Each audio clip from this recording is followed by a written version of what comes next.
C'est au tour du ministre des Finances, je pense, d'intervenir et il sera complété au besoin par le gouverneur de la Banque centrale. Monsieur le ministre des Finances.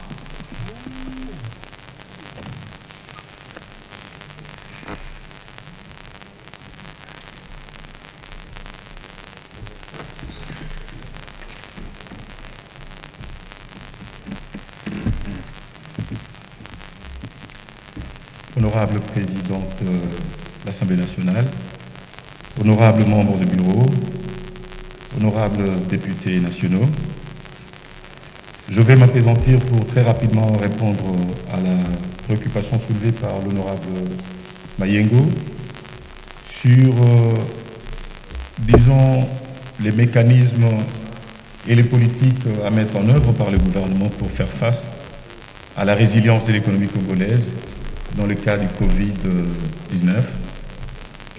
Alors, la réponse, elle est très simple. D'abord, il faut dire que théoriquement, on peut considérer que la résilience, c'est la capacité à résister aux chocs conjoncturels. Cette capacité vise à maintenir ce qu'on pourrait appeler des équilibres de sous-emploi, c'est-à-dire maintenir l'équilibre de la production à un certain niveau, même s'il est en deçà du potentiel naturel, mais donc il faut maintenir un équilibre au lieu de créer des déséquilibres.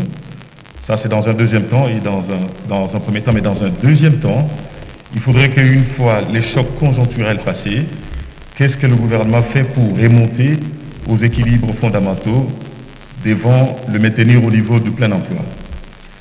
Alors, il y a deux choses. La première chose, c'est d'abord quels sont les instruments, les outils utilisés par le gouvernement pour faire cela. Et dans un deuxième cas, ou dans un deuxième ordre, il faut un contexte et un cadre institutionnel pour porter ces outils. Pour le cas échéant, il y a quelques outils. Donc, il y a d'abord la politique budgétaire. Je crois, Son Excellence, Monsieur le Vice-Premier ministre en charge du budget a évoqué ça. L'objectif, c'est de faire en sorte que ce qui est mobilisé, c'est exactement ce qui doit être consommé. D'ailleurs, c'est l'une des raisons pour lesquelles donc, le gouvernement a pensé nécessaire de pouvoir élaborer un collectif budgétaire, parce que jusque-là, nous sommes en train de fonctionner avec des prévisions budgétaires en dépenses telles que c'était voté par votre auguste chambre, et en recettes, c'est en deçà. Donc ça crée un déséquilibre au niveau des finances publiques. Donc le premier instrument, comme je dis, c'est la politique budgétaire. Le deuxième instrument, c'est la politique fiscale, parce que en ces moments-ci, le gouvernement a pris un certain nombre de mesures pour essayer de soutenir l'offre, mais également de maintenir la demande à un certain niveau pour que l'économie ne puisse pas s'éloigner le plus possible, en tout cas, de ces équilibres fondamentaux que la République démocratique du Congo expérimente depuis un certain nombre d'années. Et donc, pour la politique fiscale, il faut alléger la charge en termes de fiscalité, aussi bien au niveau des entreprises, donc ça c'est pour maintenir l'offre, mais également alléger la charge fiscale au niveau des ménages pour maintenir le niveau de consommation. Le troisième instrument, c'est la politique monétaire. Nous nous sommes éloignés depuis beaucoup d'années aujourd'hui du spectre de l'hyperinflation, et cette politique donc, monétaire qui est sous l'autorité de la Banque centrale, qui jouit de son autonomie vis-à-vis du gouvernement, devrait permettre que le financement des déficits éventuels, parce que ça ne peut pas manquer, ne soit plutôt pas que ces déficits soient monétisés au niveau de la Banque centrale, mais qu'il y ait d'autres instruments pour rencontrer ces déficits. Et aujourd'hui, en tout cas, le gouvernement a mis en place ce qu'on peut appeler les bons du Trésor, qui essaient tant que faire se peut de pouvoir couvrir une partie des déficits.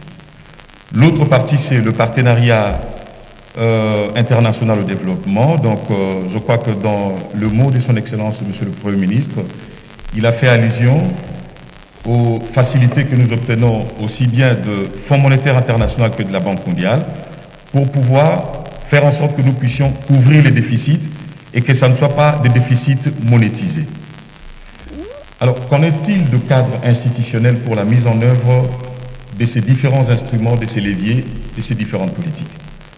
Le cadre, il est simple, c'est que sous l'autorité de son Excellence, Monsieur le Premier ministre, se tient des réunions hebdomadaires, en partie, pour suivre la conjoncture économique, mais également des réunions quotidiennes pour suivre, en tout cas, ce qui concerne les dépenses qui doivent être assises sur les recettes effectivement mobilisées. Donc ça, c'est le premier instrument, en fait, ça, c'est le premier élément de ces cadres institutionnels. Le deuxième élément de ces cadres institutionnels, c'est que chacune des politiques auxquelles je fais allusion, chacun des leviers auxquels je fais allusion, est assigné à un département ministériel précis. J'ai dit que la politique budgétaire, naturellement, est de la compétence du ministère du Budget.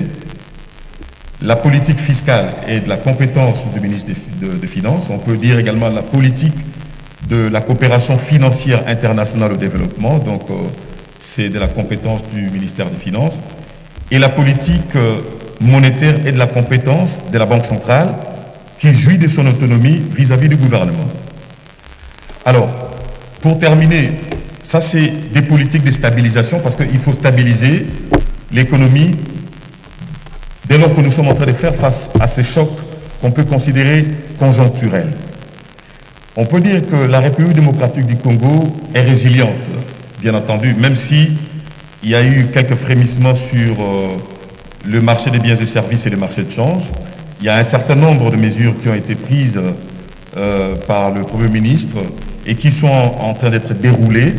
Et je parie que dans les jours à venir, donc logiquement, on devrait arriver à la stabilisation aussi bien du taux de change que du niveau d'inflation pour que nous ne puissions pas progresser vers une inflation à 2 chiffres.